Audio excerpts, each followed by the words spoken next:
casi siempre todos y generalizamos. Y sabes, es un error decir a todos nos gusta el agua de horchata, porque siempre hay un team horchata y un team jamaica, ¿no? Entonces no a todos les gustan las mismas cosas. Pero si bien es cierto, algo que puedo decir es que todos o casi todos de los que estamos aquí tenemos algo favorito. ¿Me sigue acá? Todos tenemos una playera favorita, o la mayoría tenemos una playera favorita, que a veces no es la más bonita, a veces puede ser la más viejita, la que te dicen, ya no te la pongas para salir a la calle, pero es tu favorita y sabes que te hace sentir cómodo. Algunos tenemos un pantalón favorito, algunos tenemos unos tenis favoritos. Es más, amado, yo lo sé, cuando sales de viaje es bonito viajar, pero cuando llegas a tu casa y usas tu baño es el mejor de todos, es el favorito de todos. Y todos tenemos muchas cosas que son favoritas. Incluso como mexicanos, me atreveré a decirle que tenemos nuestro taquero favorito. El lugar donde comemos tacos de manera favorita. Y no nada más la taquería, sino el taquero.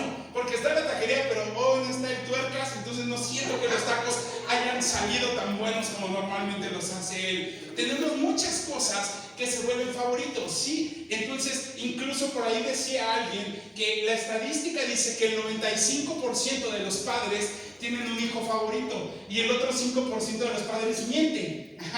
Porque todos tenemos a un favorito, incluso como hijos hacia los papás. Y aunque, ojo, los papás amamos a nuestros hijos por igual, esa será una eterna pelea, es histórica, amados, de quién prefiere a quién. Un hijo dice, es que mi hermano es el favorito, y el hermano dice, es tu favorito. Yo le digo a la bella Hannah, le digo, yo tengo una hija favorita y tengo un hijo favorito, ¿sí? Pero a los dos los amas por igual, aunque es cierto que cada uno de los hijos te busca y te procura de manera diferente, y eso hace una distinción. Hay innegables casos donde el hijo que más se parece a ti tiene el carácter de la mamá, o el que se parece más al papá tiene el carácter de alguien más, pero eso no hace que los ames. ¿Me sigue acá?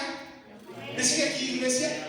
Todos tenemos algo que se nos hace favoritos. Me gusta esta camisa, me gusta esos tenis, me gusta comer aquí. Incluso como comida, tenemos nuestra comida favorita. Tenemos cosas que se hacen favoritos. Entonces, no quiero obviar más en el favoritismo, en lo que es favorito o no es favorito.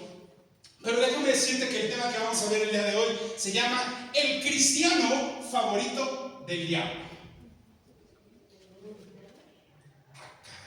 ¿Cómo? Sí, vamos a ver por qué hay un cristiano favorito y por qué tenemos cosas que son favoritas. Tenemos cosas que son favoritas porque nos hacen sentir bien, porque nos hacen sentir cómodos, porque nos hacen sentir a gusto o porque nos gustan. Y sabes, la palabra de Dios, cuando habla Jesús no viene a que tú y yo nos amoldemos a este mundo, ni nos amoldemos a las costumbres y a las situaciones de este mundo. El Señor, incluso si pudiéramos leer los contextos desde una perspectiva de teología sistemática, vemos que tú y yo venimos a incomodar a un mundo, venimos a inquietar a un mundo, y tú y yo no tendríamos que ser los favoritos de este mundo. No es que tú y yo vengamos a ser los favoritos. Jesús no fue el favorito de nadie, ¿sí? Incluso los mismos discípulos pueden haber dicho, él es mi maestro favorito, pero lo negaron, ¿sí? Entonces tú y yo no venimos a adaptarnos a este mundo. Dice el apóstol Pablo en Romanos capítulo 12, dice, no os amoldéis a este siglo, sino transformaos por medio de la renovación de vuestro entendimiento. Tú y yo somos pasajeros, tú y yo estamos de tránsito en esta tierra, por lo tanto tú y yo no tenemos que ser los favoritos en esta tierra. ¿Me sigue aquí? El cristiano que busca ser el favorito, el cristiano que busca ser el influencer, el cristiano que busca la aprobación de los demás, déjame decirte que tu aprobación está siendo necesaria a través del ejemplo que estás dando de predicar la palabra, de buscar la palabra. Vas por el camino correcto. Pero si no tienes seguidores, si no tienes likes, si no tienes alguien que diga muy bien por ayunar, muy bien por orar, muy bien por guardarte, no te preocupes, porque la palabra de Dios dice que tú y yo fuimos puestos con ese sentido. ¿Amén? ¿Me sigue, iglesia? Entonces, el tema del día de hoy, ¿cómo se llama? El cristiano favorito del diablo. Y vamos a ver diferentes características a lo largo de unos minutos de cuáles son las características del cristiano favorito del diablo. Y tenemos dos opciones ahí. Necesito que tú seas lo suficientemente honesto, no conmigo, no con el de al lado, contigo mismo, para saber si tú estás incurriendo en algunas de estas? Y si lo estoy haciendo, ¿qué es lo que tengo que hacer para dejar de hacerlo? Porque a lo mejor yo puedo ser alguien que va a la iglesia y sin darme cuenta estoy siendo el cristiano favorito del diablo. ¿Me sigue, iglesia? ¿Iglesia lo asusté porque hablé del diablo? ¿No? Los veo como sacarillas de onda. ¿Se enojó con lo del favoritismo? No. Ustedes son mis favoritos, iglesia. Muy bien, vamos a la primera diapositiva, porfa, Miguel Luz. Dice que el cristiano favorito del diablo es el que sabe que Cristo, ¿qué? Viene pronto, pero vive como ¿qué? Como si no viniera nunca. El cristiano favorito del diablo es el que sabe que Cristo viene pronto, pero vive como si no viniera, como si nunca fuera a venir. Quiero que vayamos a la cita bíblica que tenemos en Mateo capítulo 25, versículo 13. Escucha lo que dice el Señor Jesús acerca de esta verdad. Dice: velad pues, porque no sabéis el día ni la hora en que el Hijo del Hombre ha de venir. Yo te he dicho muchas veces que este texto bíblico va a tomar por sorpresa a mucha gente, porque dice la Escritura que Él vendrá como ladrón en la noche. Y dice el Señor: velad pues, porque no sabéis el día ni la hora en la que el Hijo del Hombre ha de venir. Este texto bíblico, y si lees el contexto, porque no quiero solamente enfocarme ni descontextualizar nada, tiene que ver con la parábola de las 10 vírgenes. Hay 10 vírgenes, hay 10 mujeres. Cuando habla de vírgenes, habla de gente que conoce, que tiene una relación. Si habláramos el día de hoy en la iglesia, habla de 10 servidores, de 10 cristianos, de 10 personas que han sido redimidas por la sangre de Jesús y que estamos esperando la venida de Jesús. Entonces, 10 de las personas que estaban ahí, 5 eran prudentes, 5 vivían de manera correcta, pero 5 eran ese tipo de cristianos que saben que Cristo viene pronto, pero viven como si nunca vinieran. Y sabes, ese tipo de cristiano, lo que nos ejemplifica y lo que nos enseña a ti y a mí, es un tema de hipocresía y falta de compromiso. ¿Sí? Hipocresía y falta de compromiso. La vida de las vírgenes insensatas es el perfecto ejemplo de que sabían que el novio venía, de que sabían que iba a venir el novio, el Hijo del Hombre, pero su falta de previsión, es decir, su falta de aceite, demostró que en la práctica vivieron sin la preparación necesaria. Es decir, somos vírgenes, lo estamos esperando, pero no tengo aceite, no importa. No tuvieron la preparación necesaria. Es decir, como si la venida del Señor fuera a suceder o no fuera a suceder jamás, o tuvieran el tiempo suficiente para alargarlo. El cristiano que sabe que Cristo viene, pero no vive entendiendo que Cristo viene, es el cristiano favorito del diablo. ¿Por qué razón? Porque es un cristiano que no está viviendo la vida como la está señalando. Vive una vida hipócrita en la iglesia con falta de compromiso. ¿A cuántos nos gustan los hipócritas? ¿A cuántos nos gusta la gente falta de compromiso? A nadie, ¿verdad? ¿Conoces gente así? Ahora la pregunta difícil es: hay gente que te conoce a ti por eso, por falta de compromiso o por hipócrita. Además, no lo estoy regañando, estamos cuestionando a la luz de la palabra. Entonces, el cristiano favorito del diablo es alguien que no se compromete. Es alguien que vive como si nunca fuera a venir el Señor. Y sabes, todos los que estamos aquí, todos hemos estado ahí en algún momento. Me encanta decir que hoy estamos trabajando, creciendo y haciendo las cosas por no ser así. Pero todos en algún momento es imposible que siempre tengan la guardia arriba. Es imposible que siempre estés caminando en firmeza.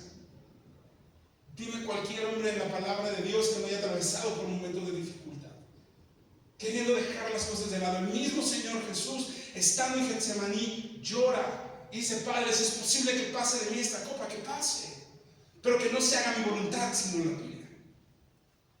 Hemos estado ahí muchas veces, o por lo menos alguna vez, o por lo menos metimos el pie tantito y nos salimos, pero hemos probado lo que es eso. Entonces, tenemos que entender que nuestra vida cristiana es de compromiso. ¿Amén? ¿Me sigue acá? Sí, amén. Número 2, el que sigue. El cristiano favorito del diablo es el que tiene la Biblia en la mano, pero no en el corazón. ¿Cuántos conocen así? El cristiano favorito es el que tiene la Biblia en la mano, pero no la tiene en el corazón. corazón. Vamos a Mateo capítulo 15, versículo 8, y dice Jesús: hipócritas, bien profetizó de vosotros Isaías.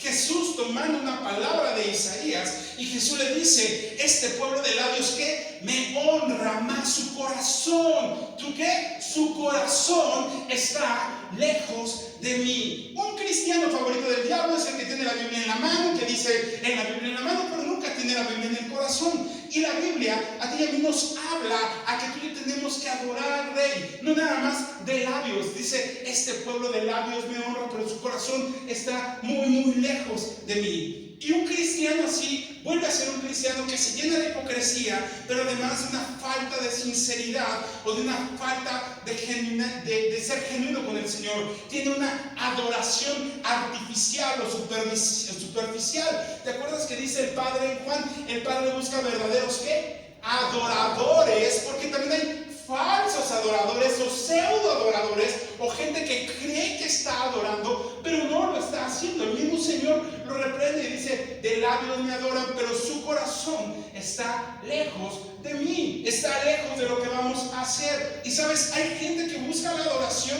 porque tiene el libro en la mano, porque dice: es que hay que ir a la iglesia y hay que llevar Biblia. Entonces se aprenden el rito, se aprenden la tarea de cómo hacerlo, pero no sirven de corazón, nunca se rinden de corazón, nunca están de corazón, están ausentes en la fe, están ausentes en la obediencia, están ausentes en el compromiso con el Señor. Y sabe, la esencia de la fe bíblica es que la fe bíblica debe ser interna. La fe tiene que ser interna, tiene que ser sincera y tiene que ser transformadora en nuestro corazón. La verdadera fe, el verdadero cambio viene de adentro hacia afuera, no solamente un ritual de exhibición externa. Ahora, la fe no puede decir: es que ya me transformó el Señor desde adentro, pero no se me ve. Porque dice la palabra de Dios que la fe sin obras es muerta. Si yo no exteriorizo lo que hay dentro, no va a funcionar. ¿Me sigue, iglesia? ¿Cuántas veces ha venido a cantar Cristo rompe o Con mi Dios pensando en los frijoles, pensando en los mil pendientes? O Señor, me rindo ante ti, y dices: no, pero mi trabajo, pero el caos. Y tienes una adoración aparente porque sigues agarrado a muchas otras cosas que no quieres rendir ni soltar al Señor. ¿Sigue acá, iglesia? El que sigue. El cristiano favorito del diablo es el que confunde gracia con permiso para pecar. ¿Gracia con qué? Con permiso para... No es con permiso voy a pecar, es con espacio, permiso, espacio, voy a pecar, ¿sí? O permiso para pecar. Romanos capítulo 6, versículos 1 y 2 dice: ¿qué pues diremos? ¿Perseveraremos en el pecado para que la gracia abunde? En ninguna manera, porque los que hemos muerto al pecado, ¿cómo viviremos aún en él? El apóstol Pablo, hablándole a la iglesia, a los cristianos en Roma, les dice: ¿qué creen ustedes? Que la gracia nunca se va a agotar, pero eso no nos da derecho a estar pecando para que entonces la gracia abunde. La gracia ya la tenemos, y si verdaderamente han sido transformados, el paso anterior, no nada más traer la Biblia y cantar, sino que la transformación es del interior hacia una muestra exterior. Si verdaderamente tú y yo hemos sido perdonados, si verdaderamente tú y yo hemos muerto al pecado, entonces ¿cómo vamos a vivir aún en el pecado? Si yo ya morí al pecado, ¿por qué voy a vivir al pecado? ¿Sí? Por eso dice el apóstol Pablo: ¿qué pues diremos? ¿Perseveraremos en el pecado para que la gracia sobreabunde? Al cabo hay mucha gracia, voy a seguir pecando porque la gracia es mayor que el pecado. Dice Pablo: sí, puede ser así, sí tiene lógica, porque la gracia es mayor que tu pecado. Pero si tú dices que ya moriste al pecado, ¿por qué caramba sigues en el pecado? ¿Me sigue, iglesia? O el que te dice que se volvió vegetariano pero come carne de res. Ese es bro. Por eso el pastor de soya. Si vivimos para Él, morimos para el pecado.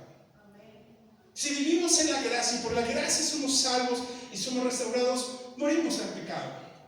Y sabes, esta verdad confronta una distorsión de la libertad de la gracia, que se entiende como libertinaje. Y este es uno de los temas más cruciales en las cartas del apóstol Pablo.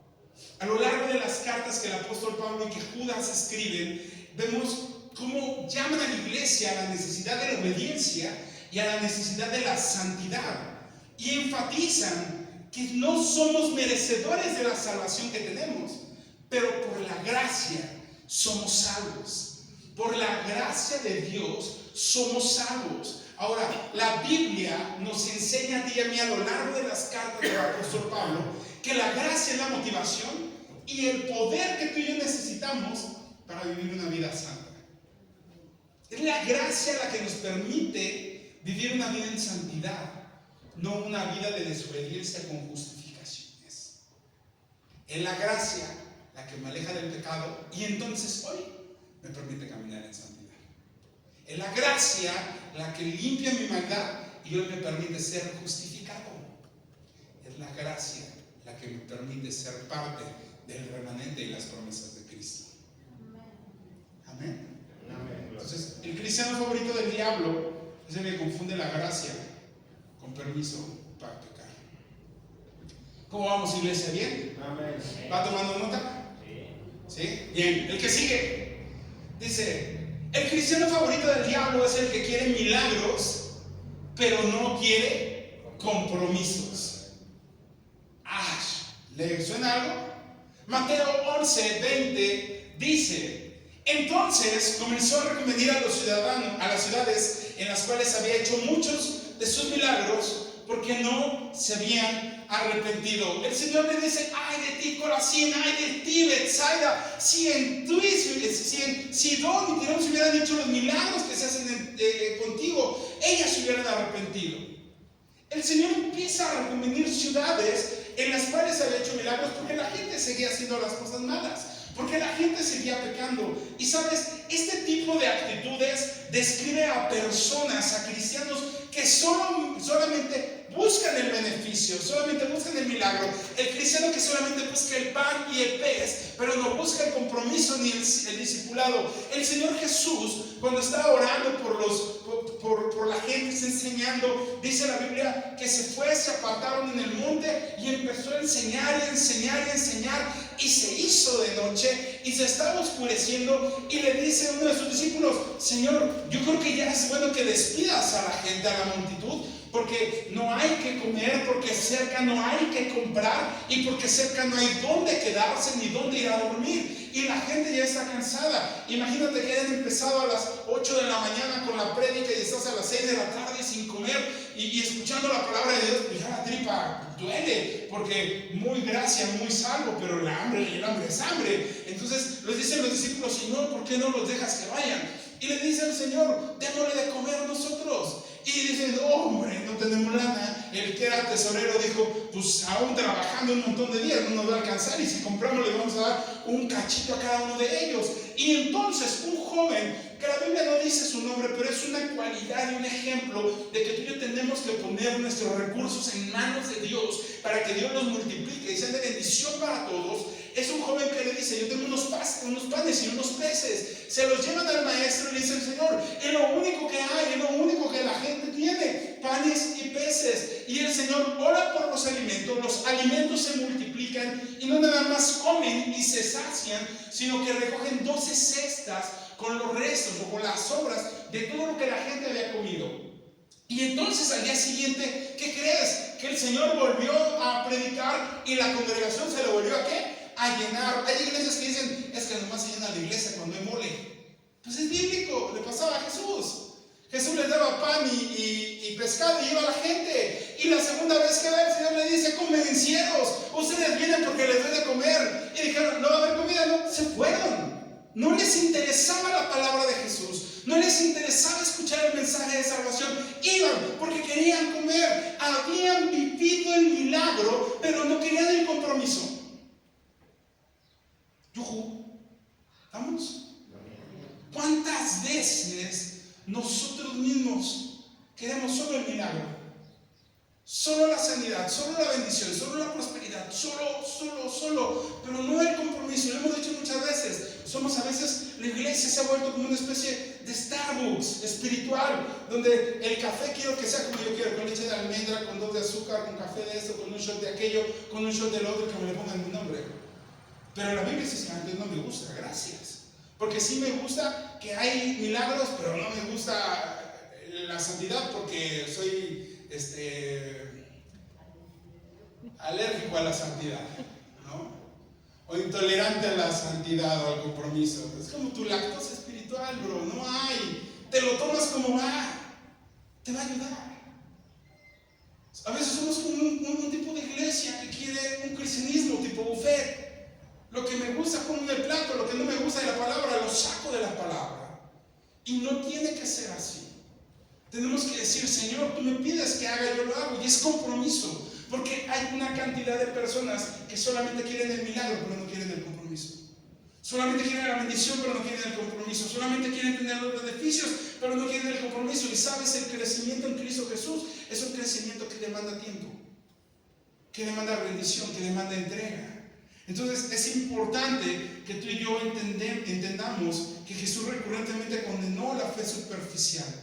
La verdadera fe, el verdadero compromiso siempre van a demostrar obediencia a la voluntad de Dios. Tu fe verdadera, tu compromiso verdadero va a traer aparejada la obediencia a la voluntad de Dios. Esas ciudades habían visto milagros, pero se negaban al arrepentimiento y a la obediencia. Corazín y Betsaida, el Señor les reprende, porque habían tenido milagros, pero querían seguir viviendo de manera equivocada y de manera incorrecta. ¿Amén? ¿Me sigue? Muy bien. El punto que sigue: el cristiano favorito del diablo es el que se ofende con los hermanos, pero jamás se ofende con su pecado. Se ofende porque no lo saluda, pero no se ofende porque peca. ¿Sí? Yo sé que usted no conoce a nadie así, pero yo sí conozco a Cristo. Mateo capítulo 7, versículo 4 y 5 dice: ¿O cómo dirás a tu hermano, déjame sacar la paja de tu ojo y he aquí la viga en el ojo tuyo?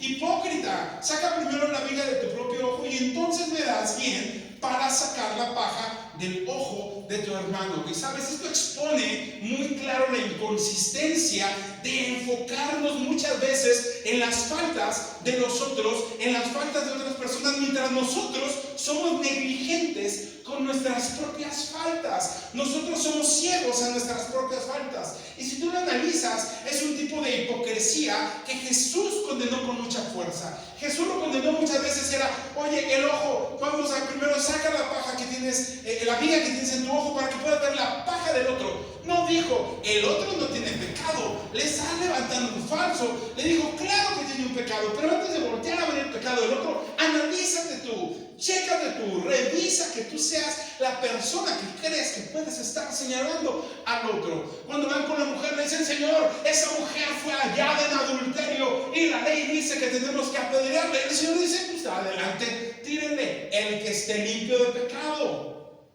Y ninguno le pegó, ninguno dejó ni lanzó la piedra. Todos dejaron las piedras ahí y se marcharon, porque todos tenían pecado.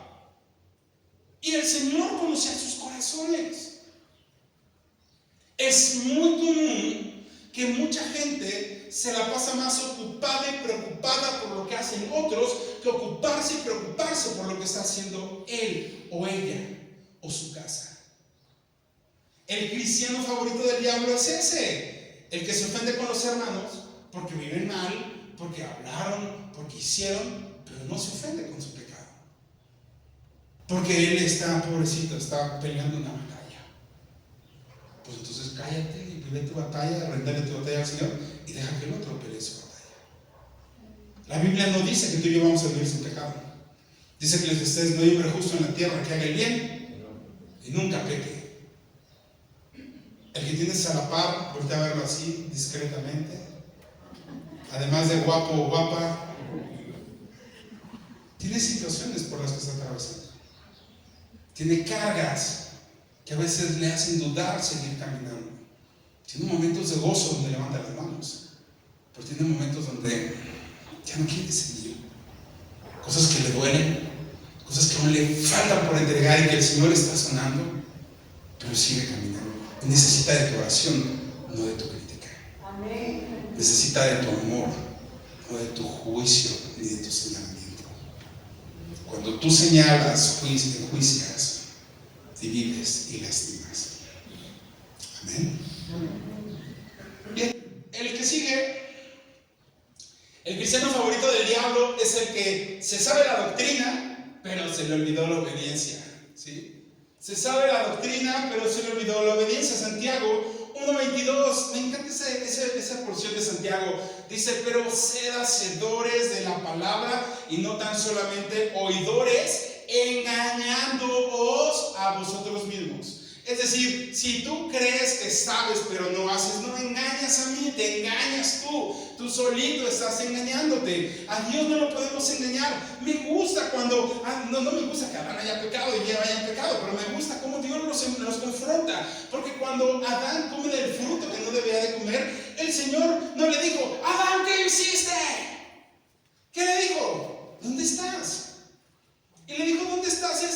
Ya sé lo que hiciste, pero ¿por qué te me escondes? Sabes, Dios conoce tu vida, Dios conoce tu corazón, Dios conoce tus pensamientos, y lo que Dios no está esperando es que tú y yo nos escondamos, sino que tú y yo nos abramos delante de Él y le digamos, Señor, me está costando mucho trabajo esto, Señor, estoy a punto de fallar en esto, Señor, estuve al borde de caer, oh Señor, me caí y aquí estoy levantado y quiero que me ayudes a seguir adelante. Porque dice la palabra que tú y yo tenemos que ser hacedores de la palabra, y la palabra no solamente habla cosas bonitas de bendición, también la palabra nos dice, si alguno ha pecado, en Cristo tenemos abogado, y si alguno ha fallado, podemos venir y arrepentirnos delante de Él. Entonces no significa que siempre vas a vivir como bonito y como nunca fallando, sino que aún a pesar de que yo falle, tengo que vivir la palabra, porque la palabra también me dice, ven y arrepiéntete, ven y levántate, ven, porque voy a hacer de tu corazón un corazón nuevo.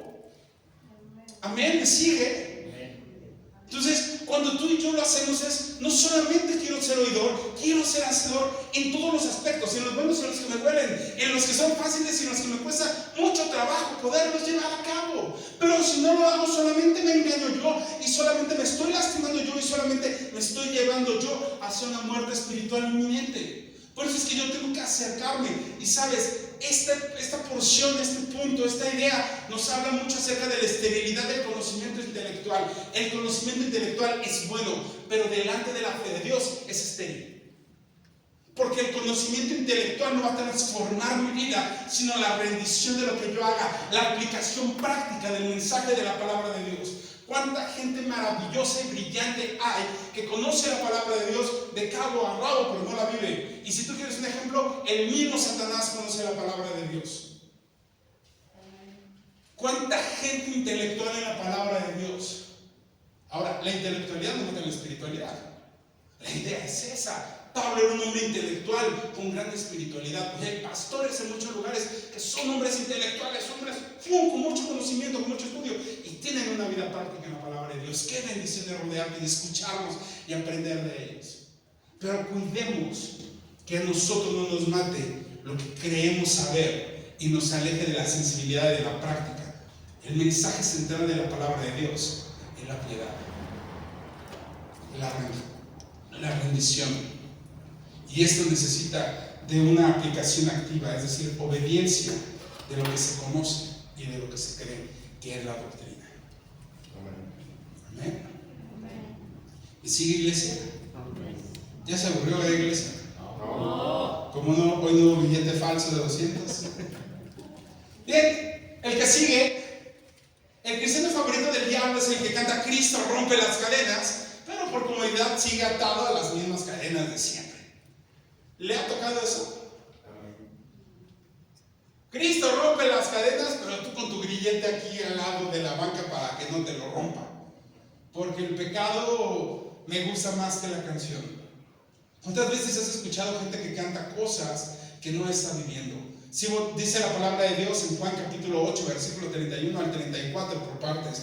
Dice, si vosotros permanecéis en mi palabra, seréis ¿qué? Verdaderamente mis discípulos, y conoceréis la verdad, y la verdad os hará libres. Y dice la palabra de Dios, de cierto os digo que todo aquel que hace pecado, esclavo es ¿qué? Del pecado. Conoceréis la verdad y la verdad os hará libres. Así que si el Hijo os libertare, seréis verdaderamente libres. Pero te digo que todo aquel que hace pecado, esclavo es del pecado. Cristo rompe las cadenas, pero yo sigo pecando más. ¿Dónde está la lógica de lo que haces? Cristo es mi salvación, pero yo sigo pecando más.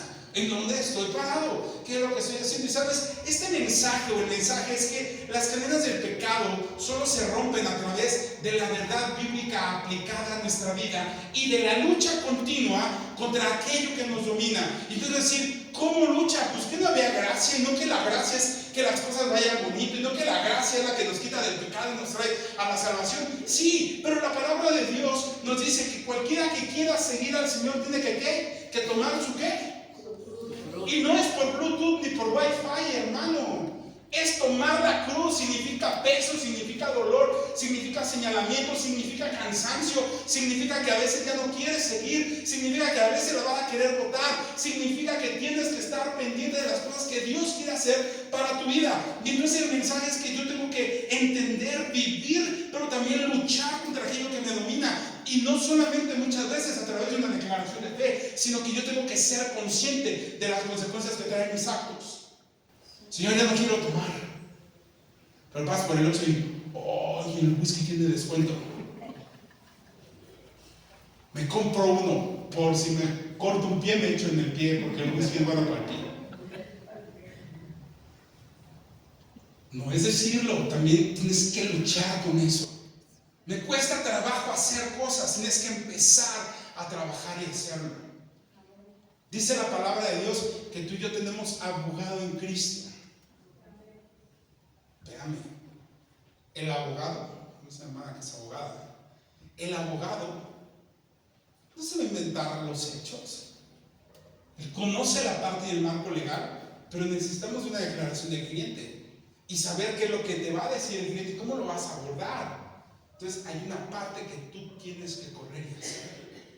El pecado, por mucho que le diga, pastor, órenme, hermanos, yo tengo también que tomar la determinación de no hacerlo. ¿Me siguen?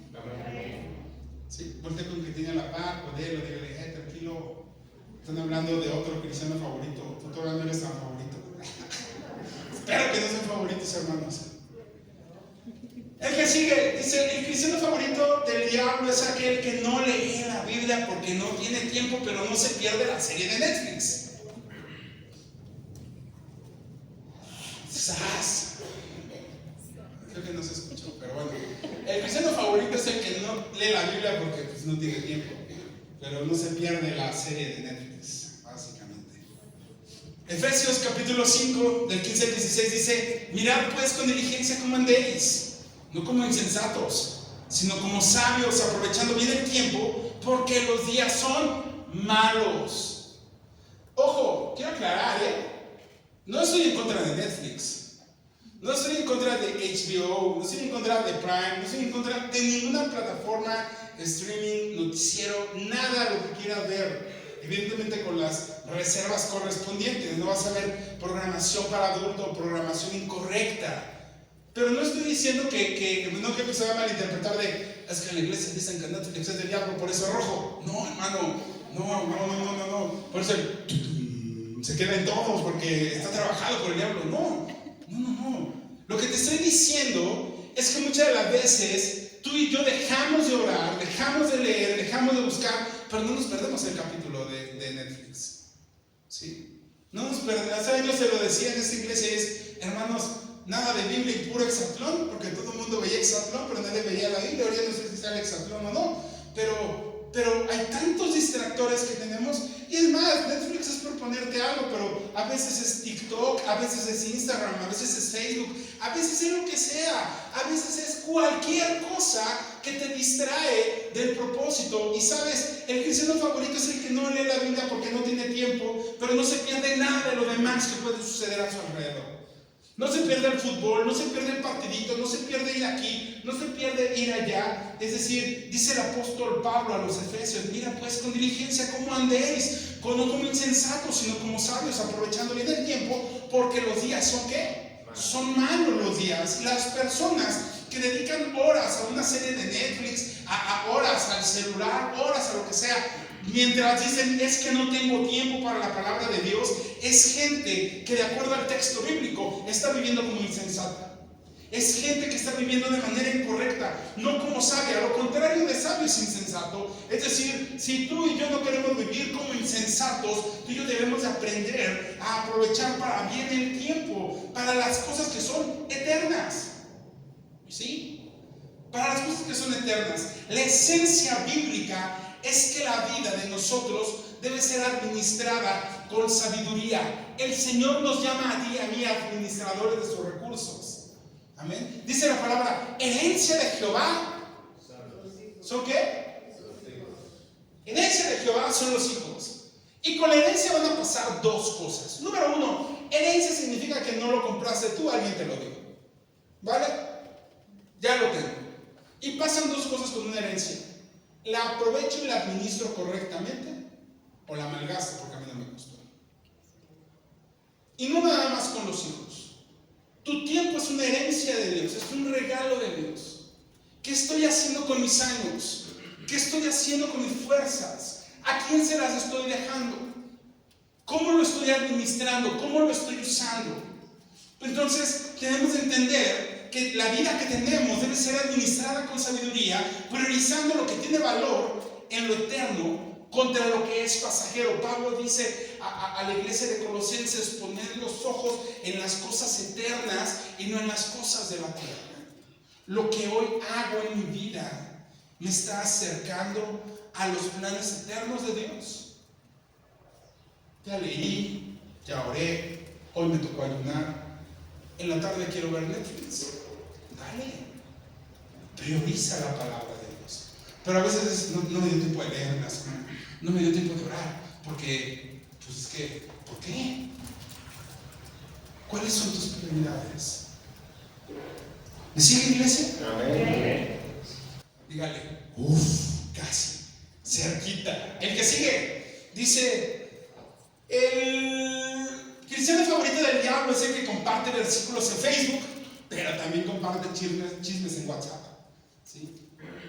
Santiago capítulo 3, versículo 10 al 11. De una misma boca proceden bendición y maldición. Hermanos míos, esto no debe ser así. ¿Acaso alguna fuente hecha por una misma abertura, agua dulce y agua amarga? Una misma fuente no puede tener dos tipos de aguas. Una doble vida es una vida de falsedad, una vida de hipocresía. Y sabes, podemos tener una fachada pública mientras se participa de manera privada en otro tipo de procesos. Públicamente en Facebook es así de, Jehová bendiga a todos mis hermanos y todo. Pero mientras por los privados es así, pero es que yo la vi haciendo esto y que no sé qué, y qué tal si le decimos a no sé quién. Y entonces tienes una conversación privada nociva y tienes una publicación espiritualoide para todos los demás. Y sabes, tú y yo no podemos vivir en un esquema donde digamos que bendecimos a Dios y por otro lado donde dañamos al prójimo, porque va ligado una de la otra. Debemos ser consistentes, debemos ser congruentes. No es aceptable para Dios que la misma vida y el mismo corazón produzcan un fruto espiritual bueno, entre comillas, y un fruto mundano o pecaminoso al mismo tiempo. Tú y yo necesitamos entender que lo que hagamos tiene que ser consistente, que lo que hagamos tiene que ser para bendición, que lo que tú y yo hagamos, digamos, escribamos y pensemos tiene que ser para bendecir a los demás. Amén. Amén. ¿Me sigue acá? Amén. Bien, el que sigue, el cristiano favorito del diablo es el que levanta las manos en adoración, pero con esa misma mano lastima a su familia. Y hermanos, como acabamos de decir el otro que no vamos a hablar de chismecitos, le iba a contar de alguien, pero ya no vamos a contarle de ese alguien. No es cierto. Hermanos, eso es bien complicado porque dice, el que levanta las manos para adorar, pero con esas mismas manos agrede, maltrata o golpea o oprime a su familia. Isaías capítulo 1, versículo 15 al 16 dice de la siguiente mano: Jehová está hablando al pueblo y está reprendiendo al pueblo. Dice: cuando extendáis vuestras manos, yo esconderé de vosotros mis ojos. Asimismo, cuando multipliquéis la oración, yo no oiré. Llenas están de sangre vuestras manos. lavaos y limpiaos, quitad la iniquidad de vuestras obras de delante de mis ojos, dejad de hacer lo malo. Es bien triste un texto así, porque lo que Dios está diciendo es, debido a tu maltrato, a tu iniquidad, a tu maldad, aun cuando ores, aun cuando levantes manos, yo no voy a escuchar. Si tú levantas manos, yo me voy a voltear. Si tú me oyes, tú me hablas, yo voy a tapar mis oídos porque no quiero oírte, porque tus manos derraman sangre, porque tus manos están en medio de la iniquidad y yo no voy a ser partícipe de eso, porque la palabra de Dios nos enseña que Jehová es santo y entonces yo soy pecador y viene la gracia y me lava del pecado y entonces me permite acercarme a Él. Amén. Y sabes, aunque pareciera que el texto queda ahí, la experiencia a lo largo de los años nos ha dicho y nos habla de gente que viniendo a la iglesia, que cantando en la iglesia, que adorando en la iglesia el día domingo, el día martes te llaman en la casa porque el marido se sonó a toda la casa. Y sonó no nada más así de chanclazo, sino que agarró a golpes a la mujer y la golpeó contra el piso.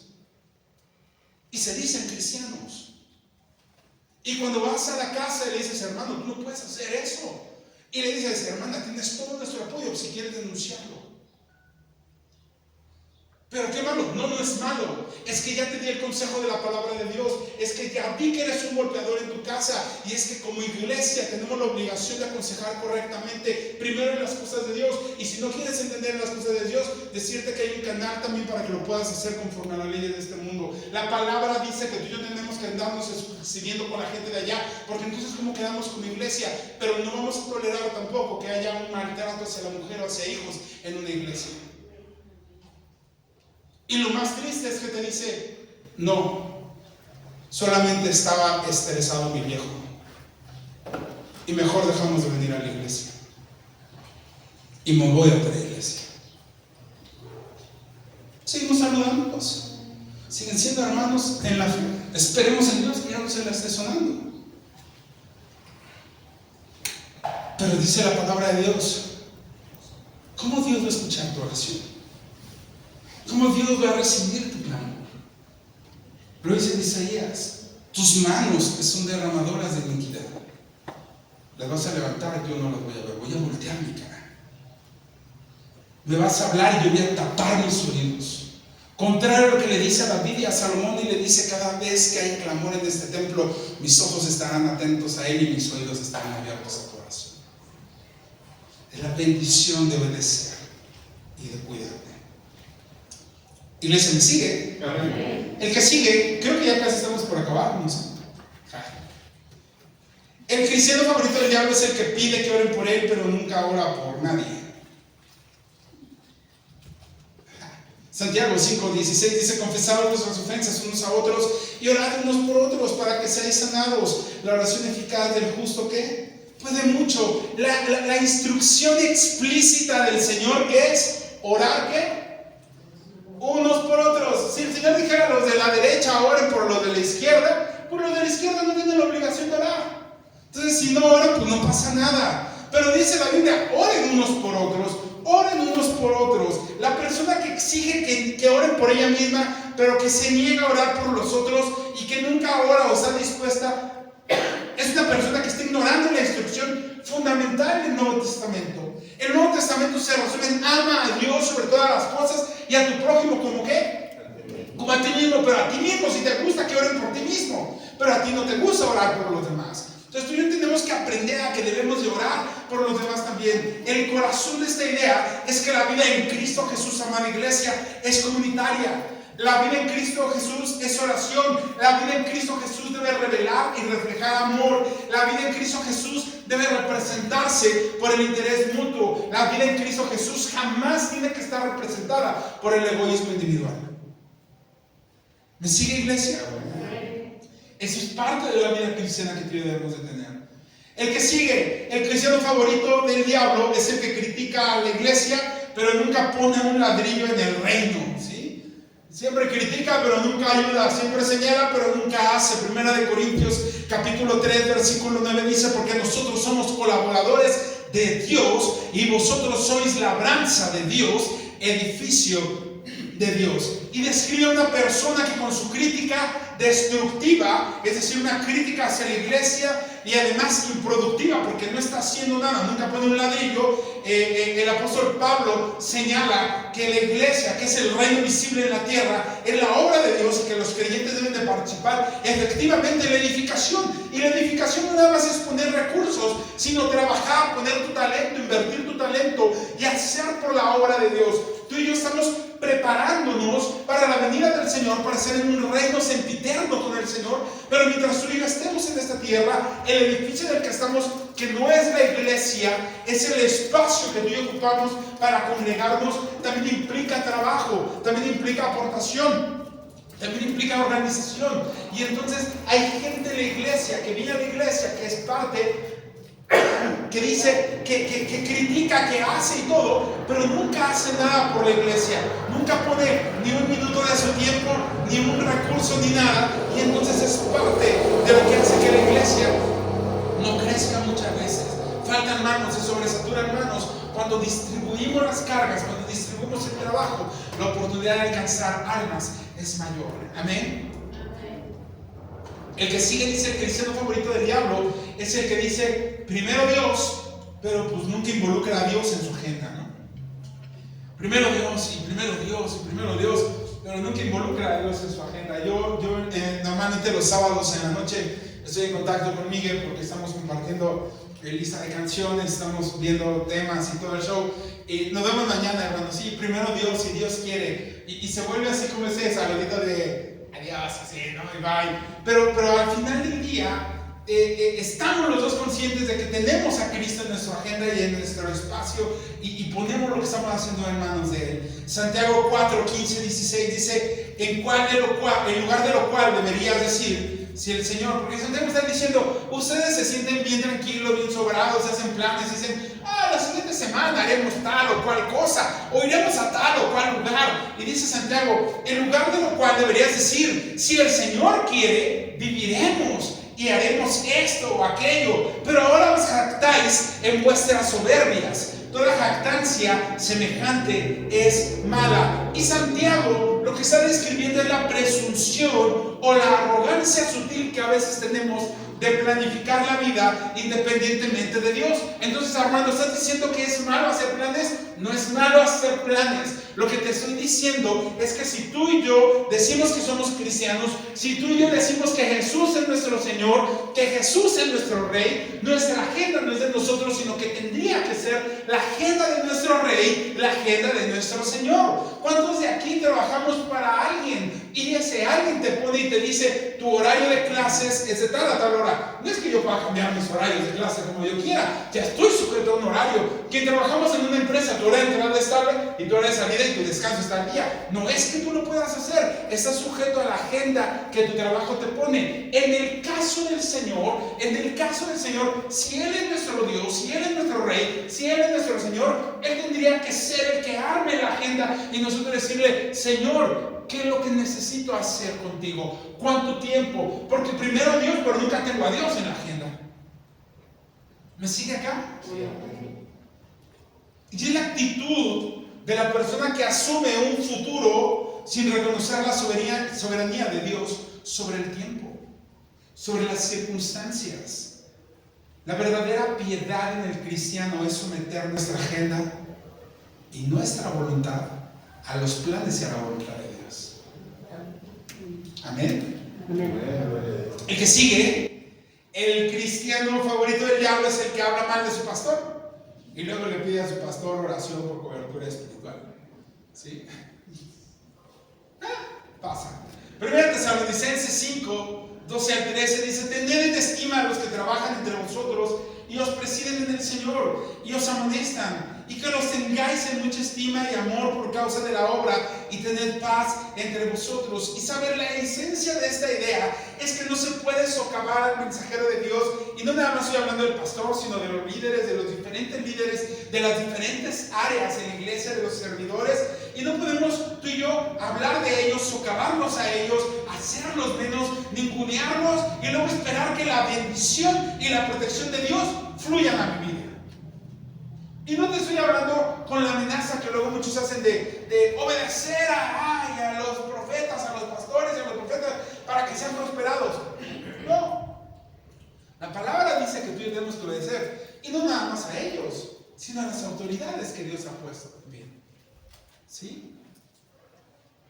¿Cuántos tenemos jefes? ¿Cuántos oramos por nuestros jefes? ¿Cuántos tenemos jefes buena onda? ¿Cuántos oramos por los jefes buena onda? ¿Cuántos tienen jefes mala onda? ¿Cuántos oran por sus jefes mala onda? La Biblia nos enseña a orar por ellos, a bendecirlos. Pues si tienen clientes incómodos, hay que bendecir a los clientitos también latosos.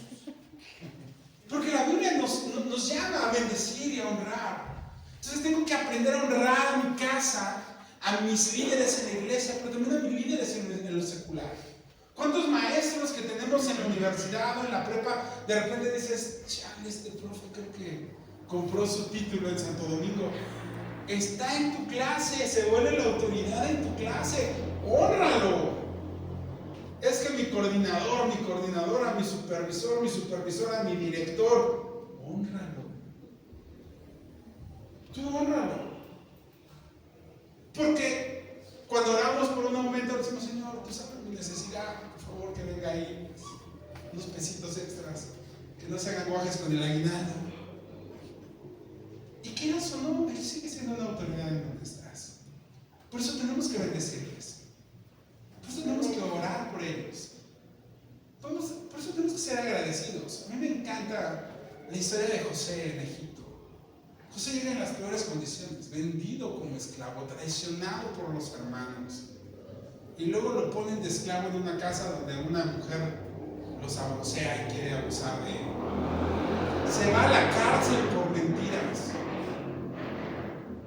Y José no sale rotito y frustrado y traumado contra todo el mundo. José sabe sujetarse a la autoridad. Y le dijo Faraón, vas a ser puesto en alta autoridad. Solo después de Faraón está José, y abajo no hay nadie más que Jesús. Y jamás se brincó la autoridad José, porque honró desde que estaba en la cárcel.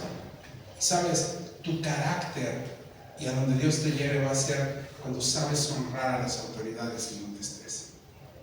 No importa, es que es malísimo mi jefe, ora por él, bendícelo y da testimonio. Amén. Amén. Es que no sabe nada, ora y bendícelo. Es que sabe mucho, ora, bendícelo y apréndele. Está bien. Es que no sabe nada, ¿qué me puede enseñar? Claro que te puede enseñar a no ser como él el día de mañana que Dios te ponga en el liderazgo. Todo le ganas. Amén. Tú y yo debemos de entender que no podemos socavar la autoridad de la gente que Dios ha puesto sobre nosotros y esperar una bendición, esperar que haya protección de Dios.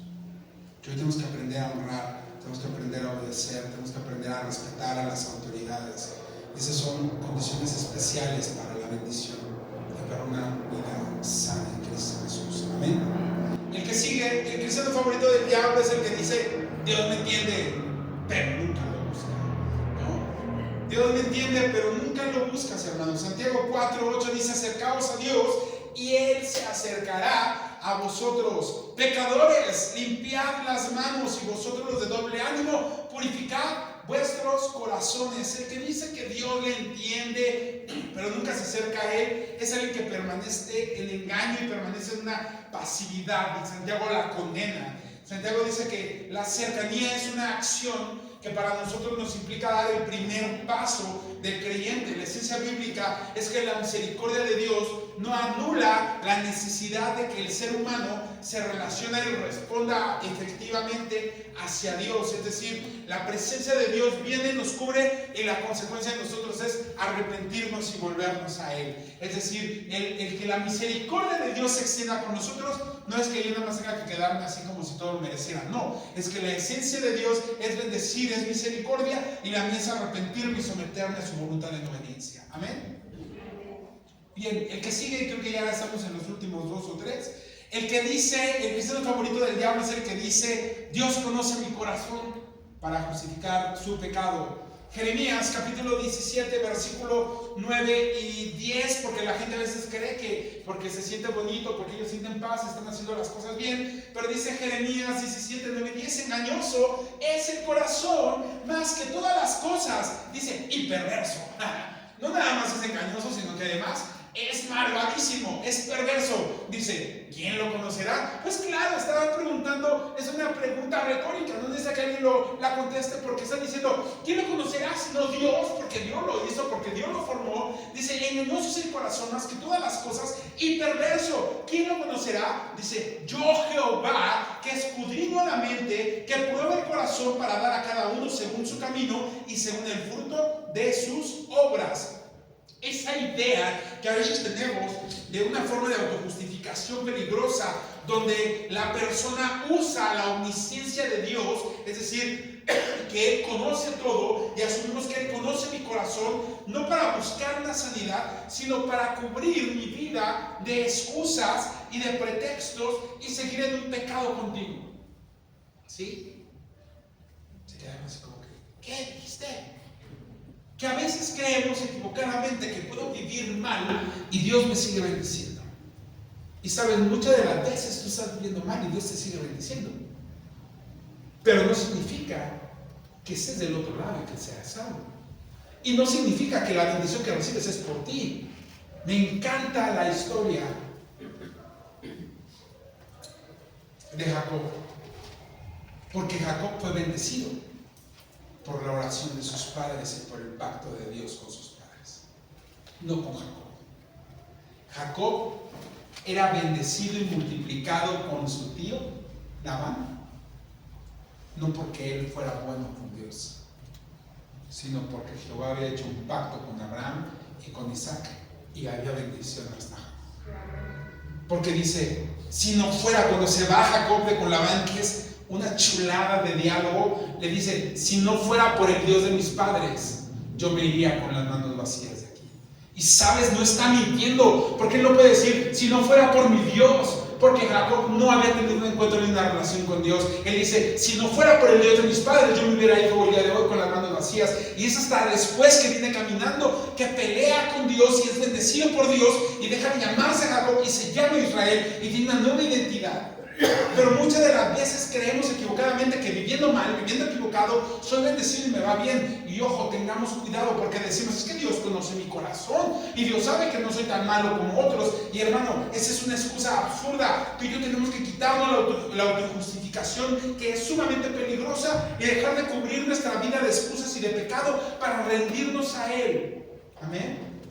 Así que tengamos cuidado en que creamos que como Dios conoce mi corazón, eso sirve para justificar mi pecado. Y si estás viviendo en pecado, regresa y camina conforme a la integridad que el Señor nos pide. Amén. El último que tenemos, y es el cristiano favorito del diablo, es el que tiene apariencia de oveja, pero huele a lobo. Que tiene apariencia de oveja, pero huele a lobo. Mateo 7, 15 y 16 dice de la siguiente manera: guardaos de los falsos profetas que vienen a vosotros con vestidos de ovejas, pero por dentro son lobos rapaces. Dice, por sus frutos los conoceréis. ¿Acaso se recogen uvas de los espinos o higos de los abrojos? Y esto es algo sublime que tú y yo debemos de tener un montón de cuidado, porque describe la hipocresía y el engaño de los que simulan ser creyentes inofensivos para infiltrarse a la iglesia y causar daño. Gente que cree que está haciendo lo correcto, y dice la palabra de Dios, Jesús nos advierte a discernir la verdad de la falsedad. Dios nos advierte a no enfocarnos en lo frondosos que son, sino en los frutos que tienen, y no solo en su apariencia. La Biblia nos narra una historia y dice que Jesús vio a una higuera, y dice que la higuera era frondosa. Llamó la atención del Señor. El Señor iba caminando y la vio grande, la vio frondosa, y se acercó con una finalidad. No dijo, Pedro, tómame una foto junto a la higuera. No. ¿A qué se acercó a la higuera? A buscar fruto. Y la vio, y la vio, y la vio, y la vio. ¿Y qué encontró? frondosas. Las higueras son chulas. Por el calor que había, daba una buena sombra, pero no hubo fruto. ¿Y qué dijo Jesús?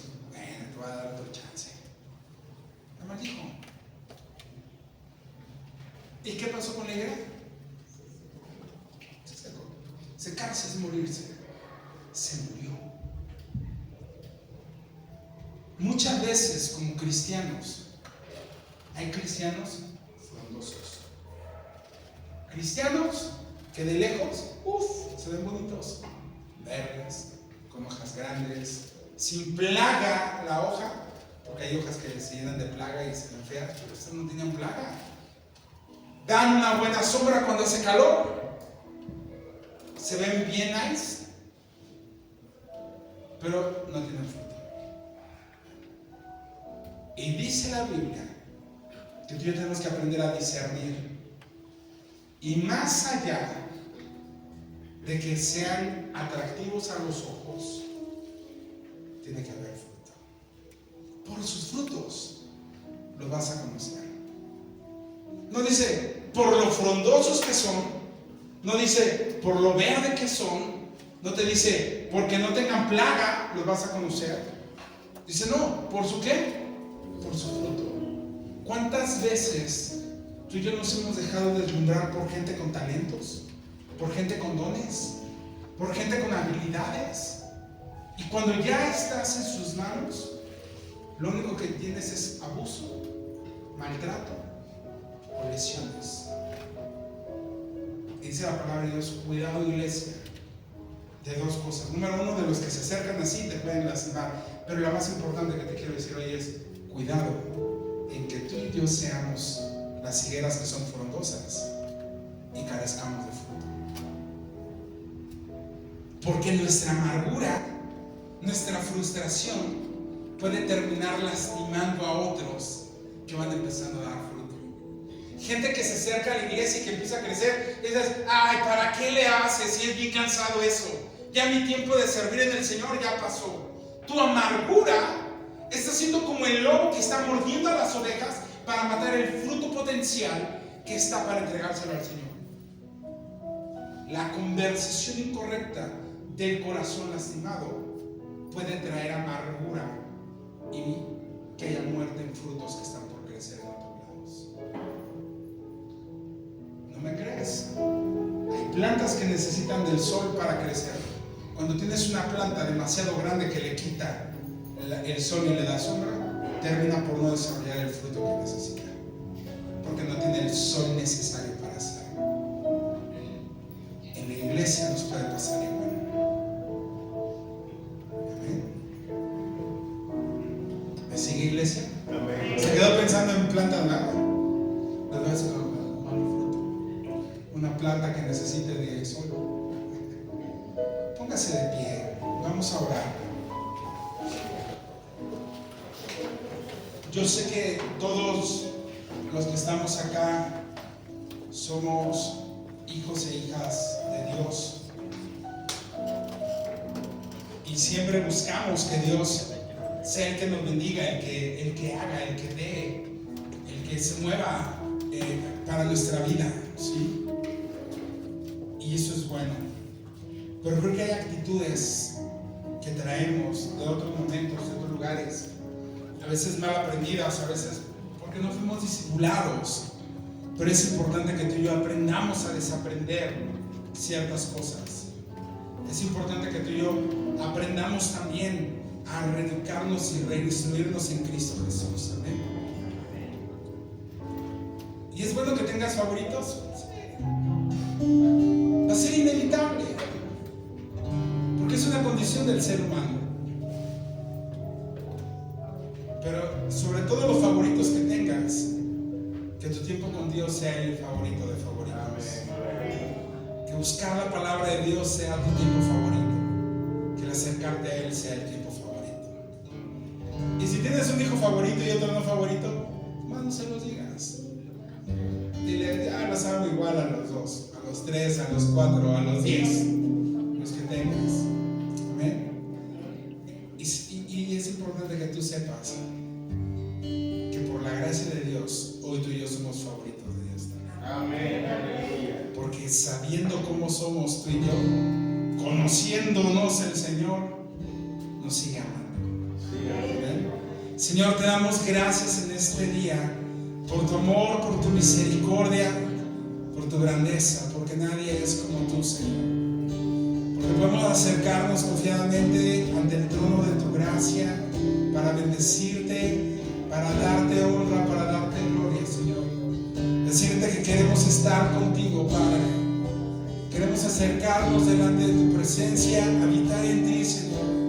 Que no sea el mundo el que nos distraiga, que no sean, Señor, nuestras malas decisiones o malos comportamientos o vicios, Señor, los que nos alejen. Queremos estar, Señor, todos los días delante de ti y ser hombres y mujeres agradecidos por tu amor, por tu favor, por tu misericordia, Señor, y por tu gracia. Que no utilicemos la misericordia, Señor, y las bendiciones que nos has dado para pecar, para alejarnos de ti, para murmurar, para hacer doble cara, sino queremos ser, Señor, hombres y mujeres íntegros, que nos presentemos delante de tu presencia, papá. Amén. Me has quebrantado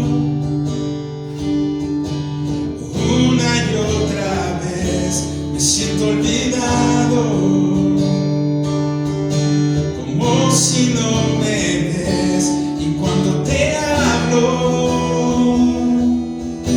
lo único que puedo hacer es esperar.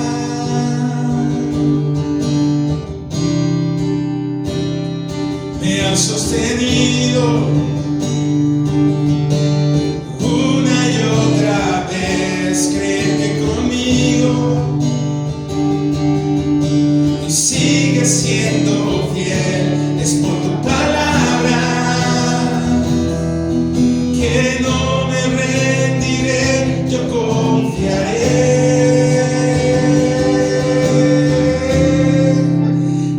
Estar contigo, y no hay otro lugar que me lleve.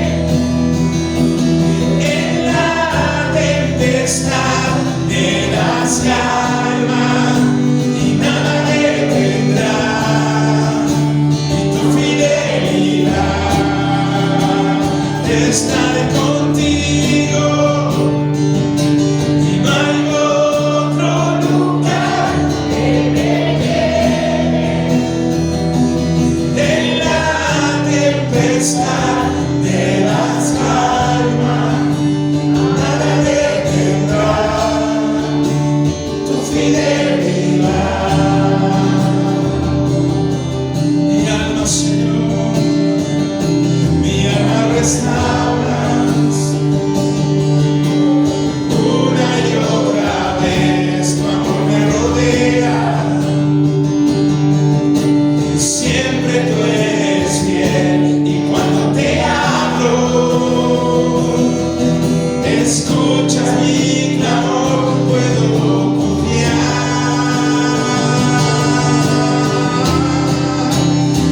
Estar contigo, no hay otro lugar que me lleve. En la tempestad me das calma, nada detendrá, y tu fidelidad. Estar contigo, no hay otro lugar que me lleve. En la tempestad me das calma y nada detendrá tu fidelidad. Estar contigo, no hay otro lugar que me lleve. En la tempestad me das calma, nada detendrá tu fidelidad.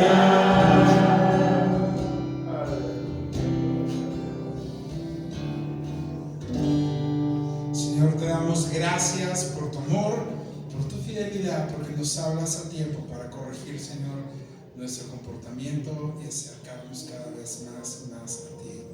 Te damos gracias en el nombre de Jesús. Amén y amén. Iglesia, voltea con quien tienes a la par y dile: tú eres mi favorito, ya deja de ser favorito del diablo, vente para acá. Vamos a ser favoritos de Dios y nada de favoritos del diablo. Amén. Dejamos el lugar a nuestro pastor.